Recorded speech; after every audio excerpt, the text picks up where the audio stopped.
So welcome back. This is the final session of Meltingpot for 2023. It has been an amazing 4 days, and that wasn't me. It's been an amazing 4 days, and so I should introduce myself. I'm Mark Mazin. I am a professor of climatology at University College London, and it is my privilege to actually introduce the panelists. Now, what we do at the end of Meltingpot, as some of you may know, is we take the curators. These are the people that have sweated, they've worked incredibly hard, they blackmailed people to come and give talks to them, okay, and they've entertained you for the last 3 or 4 days. And it's been interesting because the last 3 days, they have been tackling the big questions. And I have to say, if we start with John, it was really about how do we transform the world to be a better, fairer, and safer place? If we then have Tomáš, it was how do we live a long, healthy, and fulfilling life? And then we have Shooka, okay? How do we save our beautiful planet and create a sustainable economy? Now, of course, these 3 guests shouldn't need any introductions, but I'm going to sit down and I'm going to basically flatter them all and tell you exactly how wonderful they are. So, John Perkins, he is an economist and author. He's advised, and this list goes on forever, World Bank, United Nations, IMF, US Treasury Department, poor thing, Fortune 500 companies, also countries in Africa, Asia, Latin America, and the Middle East, so basically all of them. And the thing is, most of you will probably know him from his best-selling book, Confessions of an Economic Hitman, which was in 2004. And that was where he described how the economics of colonization of the West for the developing world. Very controversial, but it did spend, I think, 70 weeks at #1 on the New York Times bestseller list. Cool. Sorry? 73. Okay, I've been corrected. 73. Shows that, yeah, it shows that Wikipedia is wrong, you know. Tomáš Šebek, okay, a medic, 20 years experience as a surgical consultant specializing in colon cancer. He's also been a surgeon with Médecins Sans Frontières, and he was in Haiti in 2010, 2012, Afghanistan, 2013, 2015, South Sudan in 2017, and then Yemen in 2019. He also calls himself a digital health evangelist, and in 2004 he formed a medical agency, Meditorio, is that right? It's right, yep. Okay, my pronunciation's right. And then later he co-founded, and I love this, a virtual hospital, a unique telemedicine project in the Czech Republic, and he's now a partner with Med21. And in the middle, last but not least, Shooka Bidarian, who is a TV presenter, producer, and documentary maker, creating environmental, sustainability, and climate change content, both in English and Farsi. She presented and produced the first Farsi documentary about climate change based on her experiences of COP26 in Glasgow, where she hunted down people like John Kerry, Al Gore, and others to interview. She's a climate reality mentor and leader, and as part of that, she led the 100% committed campaign in Europe, and that was engaging businesses in their net zero transition. And she won't let me not say this, okay? In 2021, she was awarded the annual highly prestigious Green Ring Award by some person, Vice President Al Gore, who actually she calls her teddy bear. Let's not go there, okay? Okay. So. That was a secret. I'm not supposed to tell people that. Oh, okay, I'm sorry. So, okay, so all of these have done incredible work over the last 3 or 4 days. But I'm now going to throw really hard questions. I've got 3 questions for each of them, and then I'm going to open it up to you lot to see if you can actually up the ante. So I'm going to start with John. He has been pre-warned. So John, can I ask you the first difficult question? Is it time to throw away classical economics and move into the 21st century and perhaps embrace new ideas such as ecological economics and maybe even degrowth? Okay, yeah, is this working? Yes. I have to say that I was pre-warned, but 5 minutes before walking on the stage, so just to be clear on that. You know, it goes without saying that we have to do this. I'm wearing a shirt that comes from, I spent a lot of time in the Amazon, and there the people say you have to touch the jaguar and learn how to change. If you don't, you get the skull.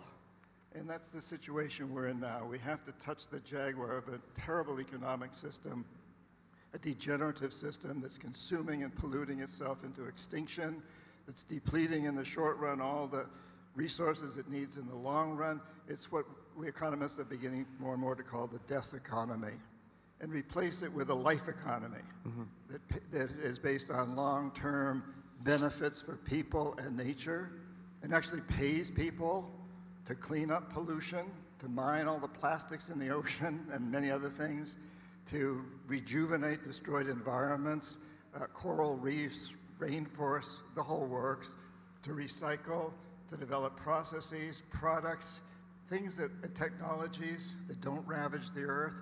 So the idea of declining growth, I object to.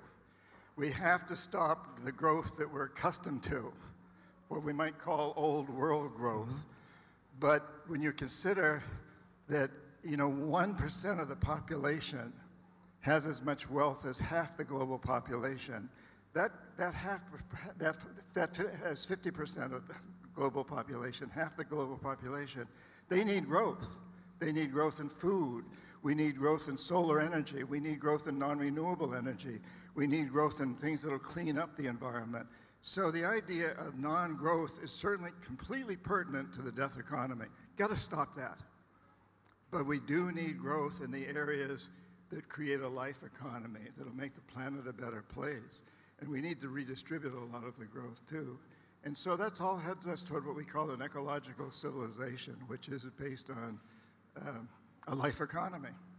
Thank you. That's fantastic. And this is not being practiced, by the way, because that sort of leads on directly to Shooka's question. This has obviously not been practiced. Shooka, leading on from John's question, why are we not switching to renewable energy? Because, we all know it's cheaper, safer, cleaner, more secure. People don't fight wars over it. Why aren't we switching? I think this is what we've been talking about all day today. We know we must change, and we have all the solutions at hand. And we have the will to change, but do we actually have the political will? And I think that is where we lack. We don't have the political will to make that transition, and we know that to have that safer, better, greener future for all, we need a just transition to a clean and green renewable energy. We know that. But then, when I was doing my climate change documentary, I'm going to make it very short, but it's just the millions and billions of dollars that the oil giants spend every year, whether it's in America lobbying and all the ties they have with some of the politicians, that's one issue.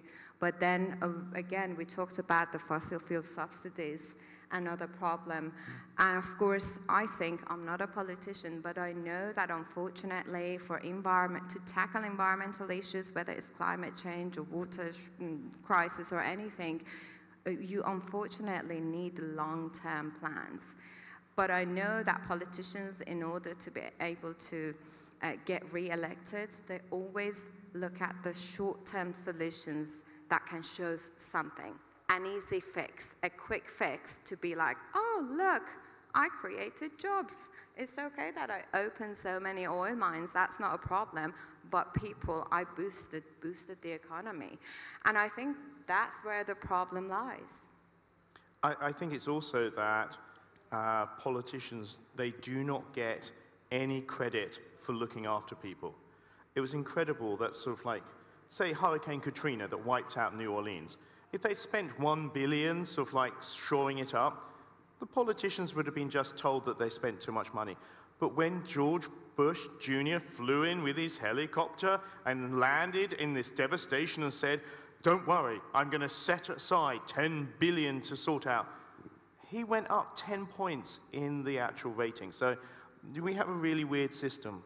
Right, Thomas, okay, and this is where I want to get your real expertise. So scientists and doctors argue about what the maximum length of a human life is.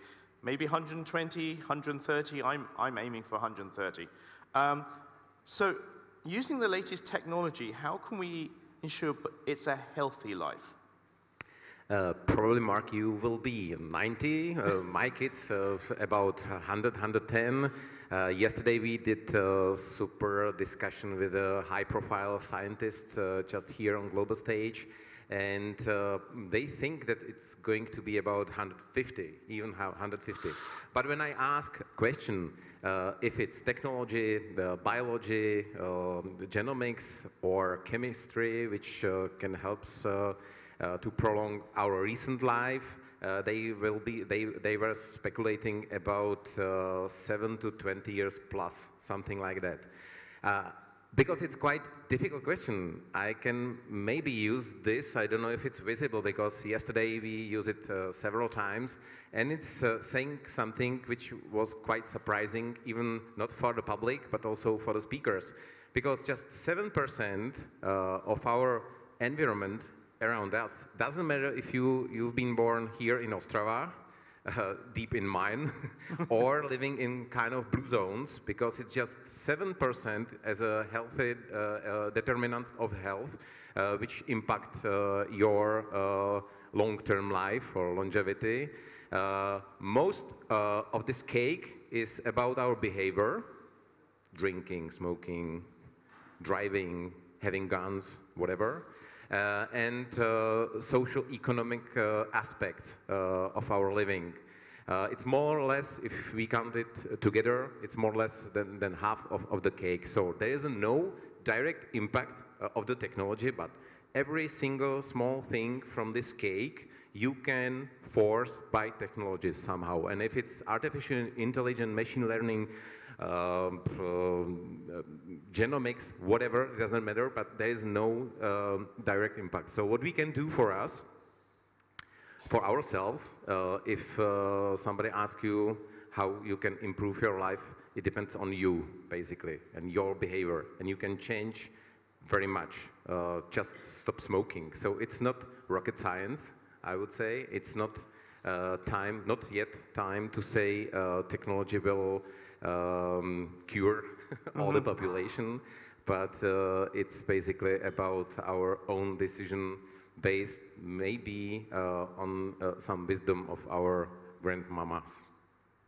So I'm going to push gently back about that because, hey, this is the final session. 25% of that is social circumstances. And if you look at Michael Marmit's social determinants of health, if you happen to be poor, you're going to live 15 years less than somebody who's rich. That's true. So how does that fuel into it's up to you? If you're poor, you're poor. You know, it's not like the American dream, hey, I'm just going to believe I'm going to be rich. I mean, how do we change that? Still, it's just a quarter of all the cake, so you can choose just quarter. Yeah. So you can choose the other aspects. Of course, if technology will help us to be all rich and healthy, then, of course, we can put everything on the technology. But I'm not such a big enthusiast to say everything in the future will be okay because we will mine something on the moon or Mars or whatever and don't care about the economics and so on. So I think that now, recently, what we can change is based on our behavior and pray for the good technology for next years. So that leads... And that's not, sorry, that's not the result of me. I was just moderator of debate, but it was somehow popping up from every single debate from yesterday. Fantastic. So that leads back to John, because it seems that you picked up on this, which is And you said the 1%. I mean, the figure I always see is the 8 richest billionaires currently own the same wealth as the bottom half. Now, that may be an exaggeration by Oxfam, but it does actually put into stark contrast what's happened with neoliberalism. So, and actually, if we take Thomas's point, a quarter of people's health outcome is whether they are rich or poor. So, when we've got 10 billion people that are going to be here by 2050, hopefully some of them are going to be living to over 100 years, according to Thomas and his wonderful guests. How do we transform? Because that was your whole day. How do we go from here to a new place for humanity?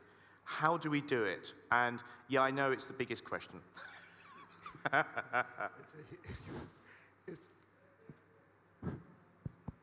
is it working? Okay. It's a huge question. It's a huge question, and really an impossible one to answer because we don't know where we're going with the future.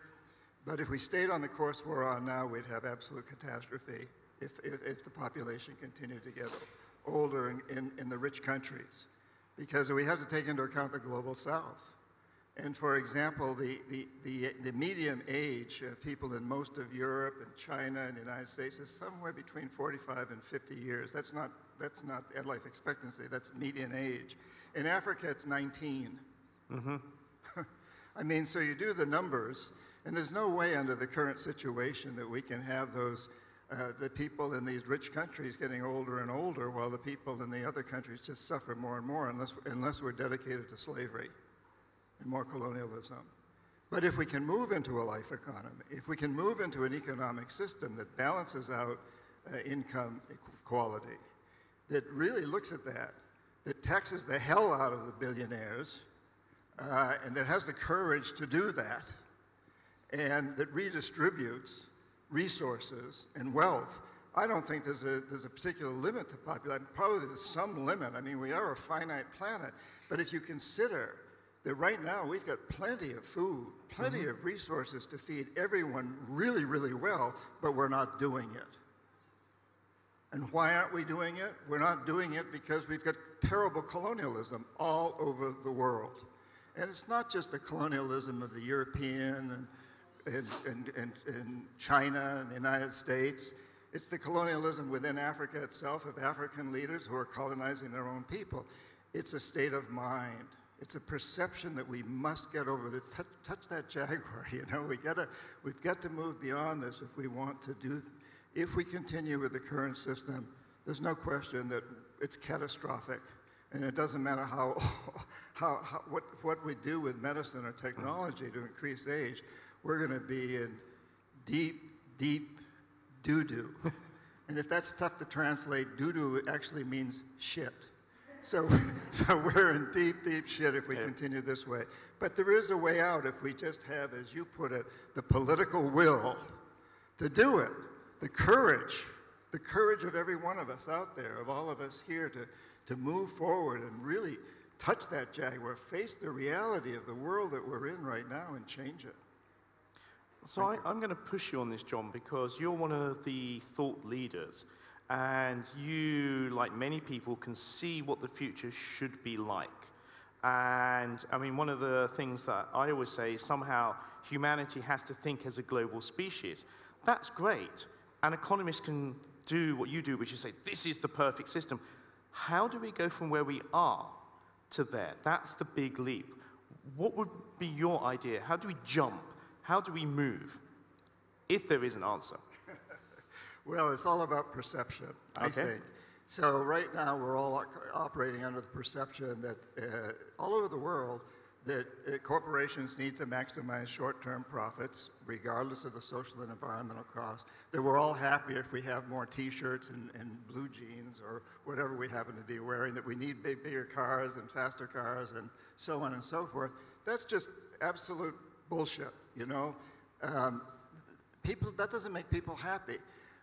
I, years ago, was a Peace Corps volunteer in the Amazon. I still go to the Amazon all the time. Before I went in the late 1960s, I'm a lot older than I look. That was a joke. I look pretty old. But so before I went into the Amazon to live with the Shuar people, I did my research, and the World Bank said that the Shuar were about the poorest, some of the poorest people in the world. I got there and I found a very prosperous people. You know, they spend 2 hours a day on average working. The men go hunting early in the morning, the women tend the gardens, and then they spend the rest of the day swimming, playing with their kids, and making love. Now, is that poor? Is that poverty? They had great food, they had great air and clean water and all these things. They didn't have cash. No. So they were labeled as poor. So I think what we need to redefine, and on the other hand, I've known a lot of very rich people that are not happy. And so we need to redefine what it means to be successful humans. And if we can make this redefinition of the perception that success is about benefiting long-term, making long-term benefits for people and nature, and having wonderful, prosperous local communities, as well as a global community. If we can redefine what it means to be successful, instead of maximizing short-term consumption, then we can deal with the population issue, and we can start equalizing wealth, we can start distributing things differently, you know, we can move into more renewable resources and all the things that we need for what we call a green economy. Sorry I rambled on and on, but hey. Very passionate about this. We can do it, yep. And we got to do it, and you got to get out there and keep telling people to, you know, have the political will to do it. I keep nodding, and I've been nodding the entire time. I agree with everything that you have said, absolutely. I think that was a brilliant answer, John, and I'm going to ask Shooka to pick up on that because she is, if you've seen her today, just as passionate as the two of you. So, Shooka, how are we going to transform our current destructive fossil fuel-based global society to something that is, as John says, more in tune with the planet's environment and actually what we all want? Again, I'm going to refer to what John just said, that we just cannot carry on the status quo. That's a fact. And if we do so, there will be no way forward. So I think as long as we are clear about that, we know what we should do. And again, we said it so many times today that we have all the solutions. We have the science telling us what needs to be done. And we know that we are almost exceeding the planetary boundaries. And once we really go over that limit, we are truly screwed.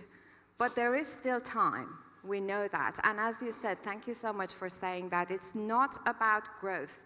Nobody here is saying, let's stop growing. And we cannot say that. We cannot tell the global south, oh, now we have everything here and living our lives comfortably, but you stop producing coal. We did that 50, 60, 100 years ago. We have everything, but now you should stop. Yes, we can do that. And again, we're going to go back to that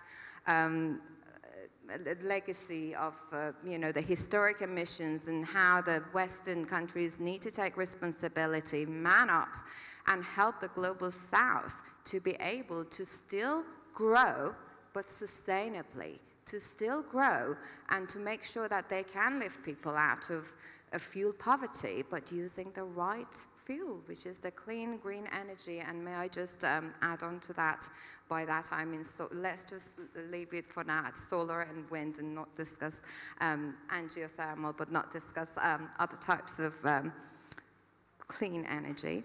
But yeah, so the bottom line is that we need to make that transition, and the question is how to get it right, because we need a just transition. And it is possible. I mean, we have created millions of jobs only by, you know, investing in solar and wind, and we know that. So we are able to do the transition, still creating jobs, and also lift people out of fuel poverty, leaving them with cleaner air to breathe and, you know, cleaner water to drink. So it is definitely possible, but we go back again to that question: do we have the political will, and can we actually make sure that the global north is taking responsibility and supporting the global south. I mean, we can do it, but we know that they need financial support. That's out of question. We know that.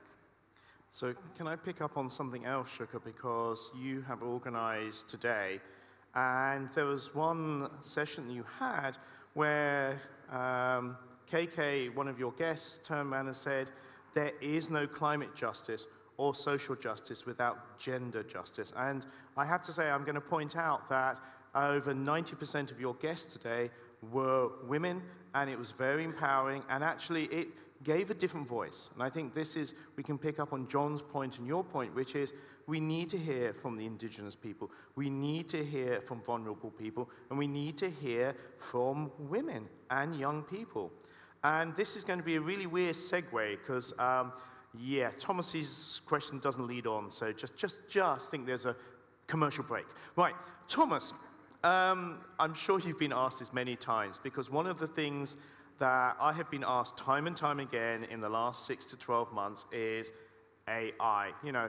And the thing is, I've been talking to AI experts, and they've gone, yeah, Mark, we didn't think it was going to work this well and this quickly. So your digital expertise in medicine, how do you see AI actually revolutionizing medicine? And please feel free to stray on how it's going to revolutionize society. You know, I'm just leaving that one for you, okay? Good question. You can deal with that. Yes, for sure. I deeply believe in any kind of technology, and AI is just one of a big example of the last months, as you mentioned. This looks not only an AI, but technology for me, it's a way out of this hell, which both the dear guests mentioned before me. I've seen people and living with the people in deep poverty in South Sudan, living with the people in Afghanistan, in the civil war or regular war.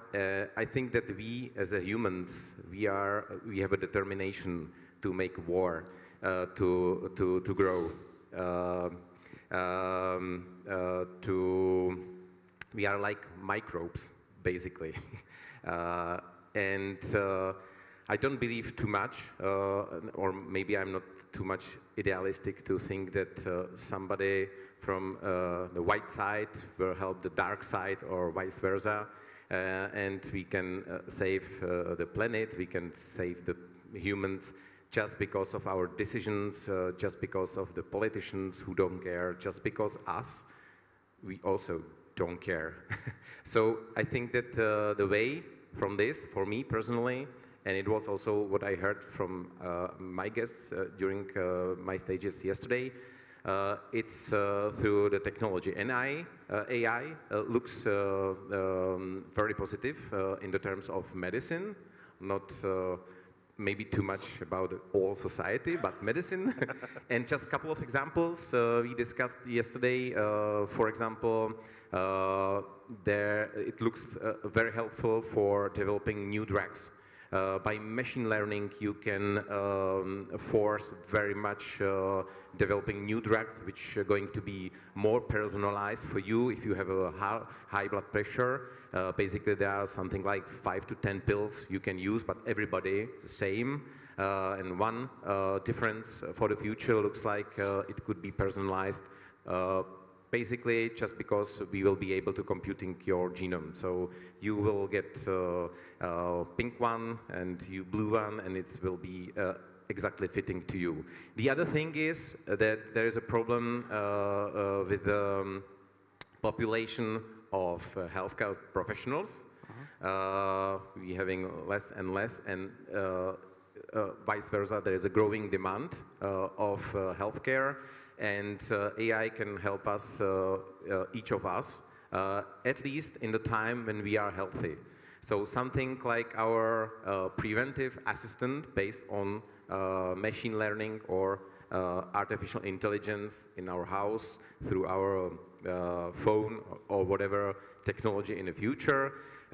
Because in that field, I'm a big enthusiast, seeking for something like for example, nanorobots in our bloodstream, in the next 5 years, something like that. We will have tons of data without to be bothering by 2 watches or heart belt or whatever. And to computing all these things will just help us to have prevention based on personal approach. We will participate probably on that because we will be motivated by the system. And that's maybe something I believe on, that the motivation will be not too much our decision or to be a good person, but everything will be based, I think, on the money. So imagine that you are motivated from your employer to be healthy, because if they will try to decide to change your place with somebody else who will be more healthy, that means less deduction to the system in the terms of health care, you can be changed. So there will be a lot of things we discussed yesterday, how to motivate you to be more healthy. And if you are more healthy and thinking about your health, I think it could be game changer for rest of the big questions like economics, like planet, like environment, ecosystem, whatever. So that's my personal perception. So can I just pick up on some of that? Because the one thing you didn't mention was diagnosis. Now, a lot of health professionals think that the advent of AI and being able to access so much information will make their diagnosis better. Do you agree with that, or? It's already here. Just mention there is one solution from Germany. It's called IDA. It's about 7 years when they found it. And this technology will ask you approximately 15 to 20 questions and make a diagnosis almost nearby 100%. So clinicians from Germany, they do first their diagnosis, and then they just revalidate this by IDA, and it's a reality. So it's here. Artificial intelligence will replace dermatologist, otorhinolaryngologist, radiologist. Probably AI will develop the other needs, like personal assistant. We never change the system of nursing in the hospitals. There always be some human beside your bed in the hospital, meaning the nurse. But clinicians, and most of them based on just diagnosing, like internal medicine and cardiologists, and probably they will be over like lawyers, accountants, and these guys in the future. So everything what will be based on repetition and data will be replaced by artificial intelligence. Everything what is creative and somehow based on the interaction with a human will be here as a general practitioner, neurologist, psychiatrist. So we might move to that world that John's talked about, whereby we only work 2 hours a day, and then we can just enjoy. I love the idea that sort of like you then spend the rest of the time with your kids, your family, procreating. Fantastic, I love that. So yeah, so AI could actually bring us back to where we were in the Amazon. I love that. Okay, see, I can link anything to anything. So the last question I'm going to ask them, and it's the same question to each of them, and then you think of your question, okay? They've been working really hard, so get your question in, okay? So I'm going to ask them, if you could change just one thing, what would it be and why? Okay, and that's now, changing it now. John, what would you change right now? You've got ultimate power. I bless you, you have power. What are you going to change? Attitude. Attitude. Perception. The perception that we are a part from nature instead of a part of nature. That, you know, throughout the 200,000 or so years that we've been humans, all of our ancestors and people I work with in the Amazon, we've always known that we are a part of nature. We're not separate from nature, and we're limited by nature. But, you know, in my lifetime, we've entered a whole new world. It's like, you know, suddenly when people realized the world wasn't flat.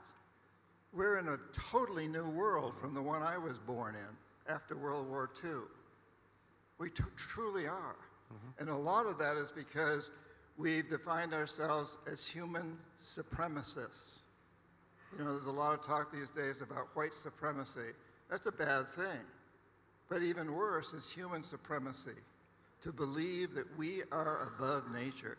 We can take all of this planet's resources and squeeze them and use them in the short term without any mind to the long term. That's attitude. And it's a belief that we are apart from nature, when in fact we're part of nature. So I would like to see if we can all change our attitudes and realize that we're aliens. You know, if there were aliens hovering above us in UFOs, what would we do? What would China do? What would Russia do? What would the Czech Republic do? What would the United States do? We'd all come together, and history tells us that we always come together to fight an enemy. To recognize we are the aliens. It's not humans. It's our attitude of what it means to be successful. You know, human supremacies. So that's it. Change attitude. All of you have the courage to believe the idea and promote it amongst everybody that you know, that we are a part of nature, and that's what brings us the greatest joy, to feel that, and it also is what will bring us the futures that our children will thank us for, and our grandchildren and our great-grandchildren will thank us for, if we can create that attitude, bring it back into our perception. Thank you.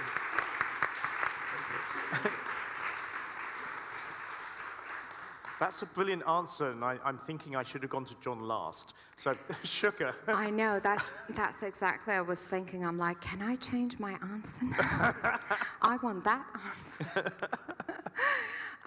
Well, we had a series of discussions today, and I think whether it was infrastructure that we talked about and trying to provide better living and lives for people around the world, talking about ditching plastic, climate justice, social justice, it all somehow linked to the big issue of poverty. And I think if we could get rid of that in the world, as you said, distribute the wealth we have, I think we start to see a better world. And I tell you why. I'm originally from Iran, and as an environmental correspondent, trying every day so hard when we have the morning news briefing, and of course I come up with all these environmental issues, and I'm like, oh, this is so important, we need to talk about it today. And then we have the economic experts coming in, oh, the price of bread went up today. And they're like, oh yeah, that's what we need to talk about. But that is the reality. I'm an environmentalist. I know what John just mentioned, that we are a part of this nature. We are connected. So without a healthy environment, there will be no healthy people. There will be no proper economy, there will be no growth, there will be no livelihoods. I know that.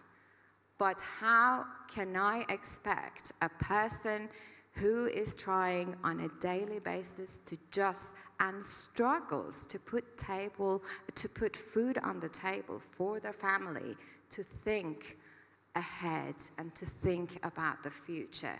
That's where I struggle. I have a completely different understanding, and I want everyone to think about me.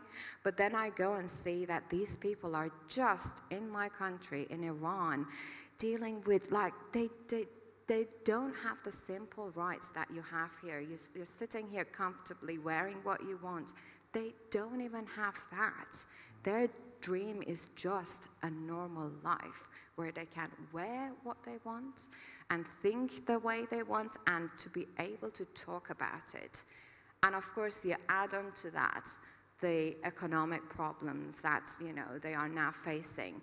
It is very difficult to try to think of the environment, although I know that you know, it is the most important thing, because without a healthy environment, you won't be able to grow, to have a better life. That I know. Mm-hmm.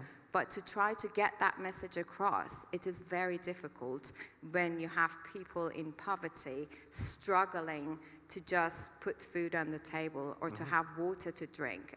There was a video that came through a couple of weeks ago from one of the provinces in the south. We have these reporters, people sending us information from inside Iran because, of course, you know, everything is being censored and filtered by the government. And it was heartbreaking. There was a little boy, and the mom was saying, my son was thirsty all night last night, and I didn't have water to give him. So he was just thirsty, and there was no water. That's where we're at. So, yeah. Thank you. So, Thomas, a hard act to follow, both of those, but you have been in some of the most extreme environments, saving people's lives. What would you like to change? I would love to ask all of you guys, going home from a melting pot after these beautiful debates, and change 1% of your bad behavior. If all of you do that, we will probably have clean air, more food, less, I don't know, whatever, consumption of anything. So I'm pretty pragmatic to support these big ideas. All of us can do something, and it costs just 1% of change your bad behavior. So please do that, spread it, and we will probably live in a better world. Okay, so let me just sum up. Change your attitude, you're part of nature, end poverty, and personal empowerment, go and change something in your life to make it a better world. So, you know, this is why they were selected as the curators of Melting Pot, okay? A fantastic answer. So, can we now, I'm going to throw it out to you, okay? I've tried to stress them and it hasn't worked. So, please put your hands up if you have a question. Okay, so question over there first. Over there. Pink hair. There. Oh, that doesn't help at a festival, does it? Thank you very much for those very inspiring thoughts and a great conclusion to this afternoon of amazing debates. My question is, you mentioned, all of you, quite many times, the idea of sustainable growth and the impact that, you know, it has when we are able to facilitate this, especially in the countries of Global South. There are also thinkers who would argue that just the idea of sustainable growth on an Earth with limited resources is something that we're kind of lying to ourselves, that it's not really possible, and that without really wanting to like fully endorse the degrowth way of thinking. I'm just wondering how you approach this, because when we say that the Global South has a right to still develop, and I'm not questioning that at all, of course, nobody would, but then where do we put the line? How do we say, okay, this is where it's getting counterproductive, this is where the Global North is becoming problematic in the needs, and so on. So how do you actually reconcile the idea of sustainable growth with the fact that this Earth clearly has many limits? And okay, yeah. That's fine. So, question is, sustainable growth, can it actually happen? Is that right? Excellent. Could I just start by saying that when we talk about sustainability and the sustainable growth, what we mean here is that circular economy. It's an economy where you still have the room to grow, but you're very much aware that you have limited resources, and you're going to have to find a way to be able to reuse and reuse the same materials over and over. And once you have that loop of circular economy, you can still grow within that sustainably, still making sure that you're giving nature enough time to regenerate the resources that we are all depending on. That's my answer. Not sure if it's... John, you're the economist. Do you want to jump in there? I love her answer. You know, I defer to that. I will say that there is a school of thought that's growing in the United States, at least in other places, called 2120. And that rule, that school of thought says by 2120 we'll have half the world's population that we have today, because we will have had catastrophe. And then we'll be able to pull ourselves out. I hate that idea. You know, I think if you're moving along here, we've seen ourselves moving down, down, down, toward destruction, toward the precipice. And if we continue, if we believe that that's where we're going to go, if we keep selling that perception, that's where we're going to go. But I happen to believe that we can pull ourselves out of this, and we can do it by the circular economy, amongst other things. And if we believe that, and we strive toward that objective, then we have a very, very good chance of doing that. But you know, you do have that other possibility of having half the world's population in 2120 that we currently have. I don't like that one. You know, I don't like that for my grandson, or his kids, or any of you and your kids, and future generations. That we can do better than that. We're smarter than that. Just 2 words. I think that the vision is a circular economy, and the mission is education.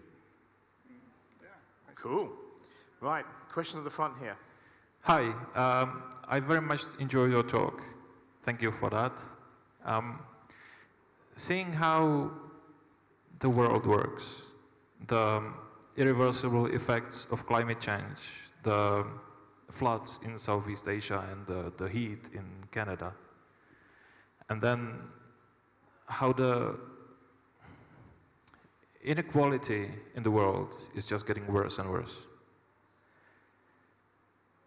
Do any of you have any real hope for humanity? Ooh, I like that question. That's a What a sneaky tricky question. it is. Thomas, I'm going to, Thomas. Please read Rosling. We are not in really bad time, and I think it's a worse. Just read it, and that's all. Rosling, that's my answer. Well, I mean, look at all of you here today. I can see so many familiar faces that have been here with me all day, sitting on these chairs, listening to how we can live a more sustainable lifestyle and how we can create a better future for our children and the next generation, the future generation. So this is what gives me hope, and this is what inspires me, because this means that I am not alone in this. We are now in a room full of like-minded people. We all care enough to come here, sit down, listen to all these talks, you know? So I think there is still hope. I know that we need to sort of address the urgency and make sure that because we left it for too long, we need to act now. Mm-hmm. We don't have the luxury of time, but I still truly believe that there is hope. Just look at this. I mean, it's wonderful.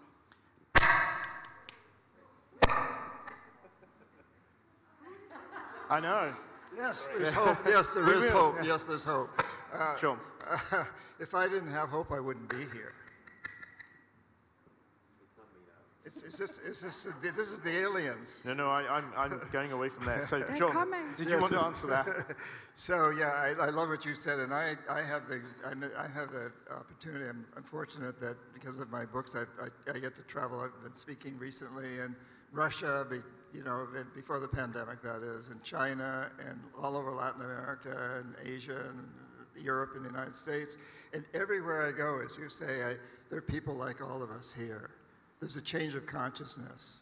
We are in a consciousness evolutionary phase. Consciousness is evolving, and it's everywhere. Mm-hmm. You know, you're just a very small example of a huge movement that's all over the planet of people that want to see change. Now, the challenge, as you mentioned earlier, is the political will. And we have to recognize that there's those who want the status quo to continue.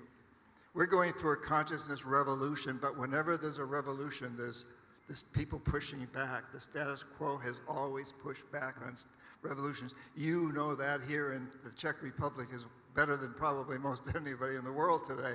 And we're seeing that in Ukraine. We've seen that throughout history. The status quo is trying to push us back. We take strength from that. I've been a martial artist most of my life, and I know that if I'm up against someone who's bigger and stronger than me, I can't overpower him. I don't even want to try. I've got to use his energy against him. And that's what revolutionaries do. And so this consciousness revolution brings us great hope that as is pushed back against us, we take energy from it. You know, we push it back at them. And that's what's going on in the world today. But we've all got to have the courage to really do it.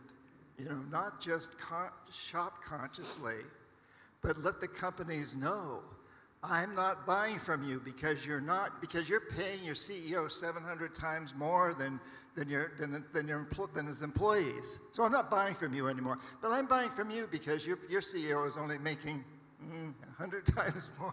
You know, you're committed to helping your employees. You're committed to cleaning up the environment. And so don't just shop consciously, do that, but also put it out on social media, all your social media circles, and have them send it to all of theirs. This company is good because it's trying, and none of them are perfect. None of us is perfect, but let's support those who really try, and you know, so have the courage to not just feel and raise your consciousness and come to events like this, but as Tomáš said, to, you know, do it, you know, walk the talk and spread the word. Keep spreading the word that there is hope. We've got to have hope. There is hope. Of course there's hope. We wouldn't be here. None of us would be here. You wouldn't be here if you didn't have hope, would you? Would you? Who'd be here if you didn't have hope? Please raise your hand. Okay, there you go. There's your answer. So, exactly. And I'm going to add one extra thing. I'm going to take Chair's prerogative and step in here, because one of the things that gives me hope is, at the moment, there's 8 billion people on the planet. By 2050, it will peak just below 10 billion, and then it will decrease.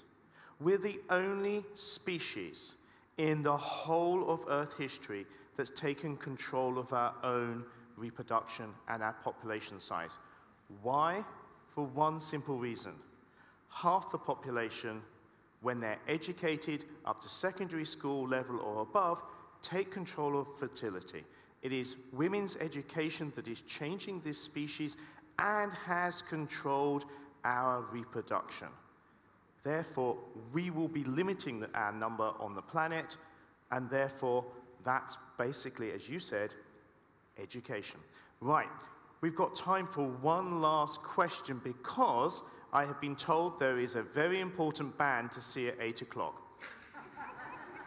No, you didn't say, and it's not Thomas, okay?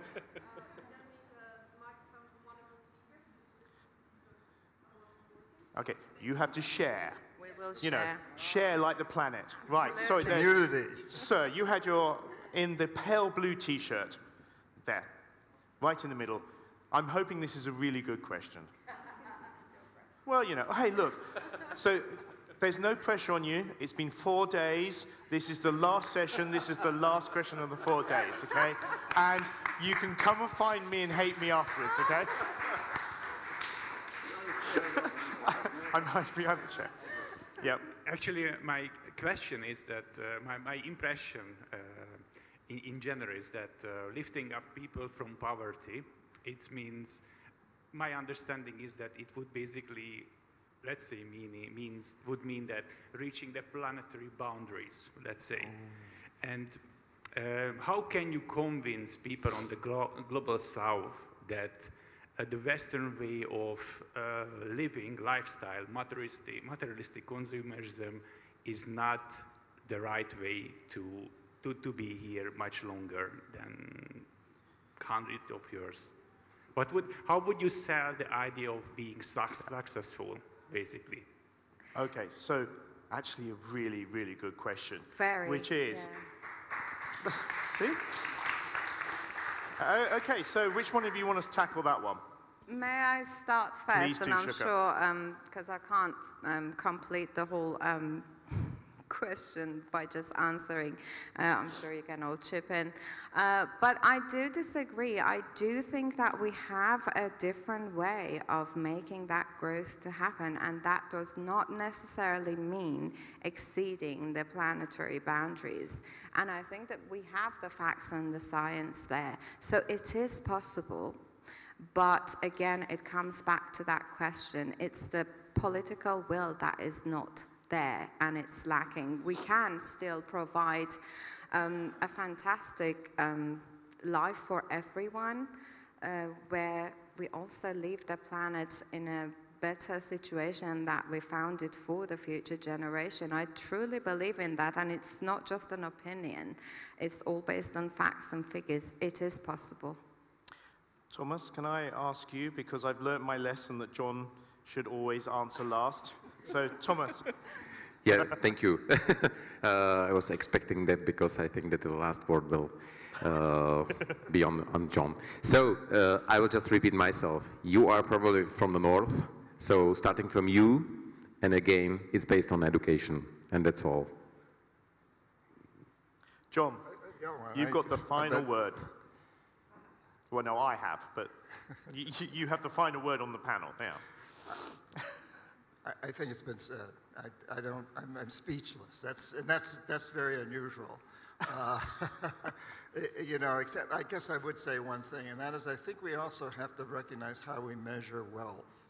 And even income per capita doesn't really mean anything anymore.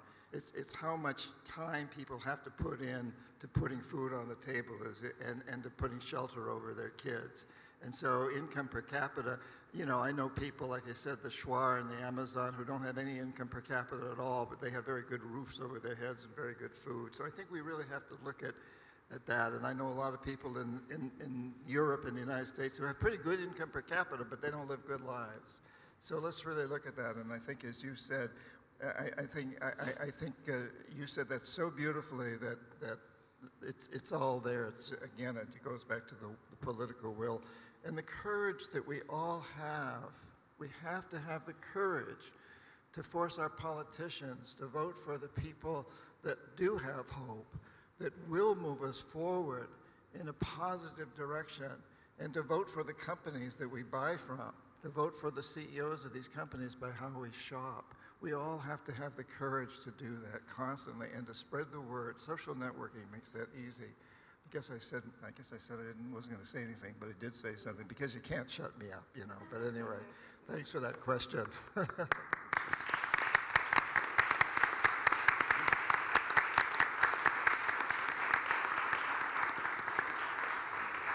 If I could just add one thing, I think we should all feel very, very blessed to live at this time in human history. This is a time of tremendous crises and tremendous opportunity. We are evolving as a species like we've never evolved before because our consciousness is awakening. And it's very special, so be grateful that you are alive right now and have the opportunity to participate in this incredible evolution that we're going through. And what is amazing is that, yeah.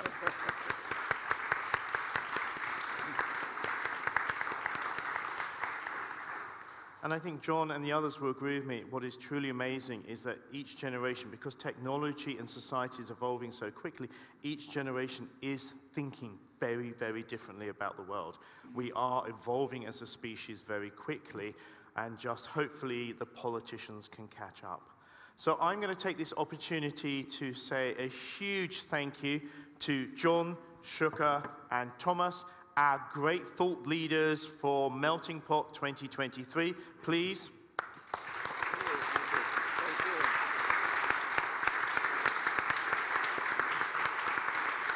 And thank you to you, Mark. Oh no, I just stand here and ask nice questions. I have brilliant panelists. I also would like to thank the Colors of Ostrava for having Meltingpot. Of course we enjoy the beer, of course we enjoy the music, of course we enjoy all the culture, but we also have our minds fed. We also have incredible thought leaders from around the world coming here to stimulate us, help us get over our hangovers, to prepare us for the next evening. So I will say to you, enjoy tonight. I hope all the bands turn up. And go and basically, please, go and change the world. And as they said, and I love Thomas's term, go and just change one person. Change one bad habit you have, and that's all we need. Thank you very much, guys.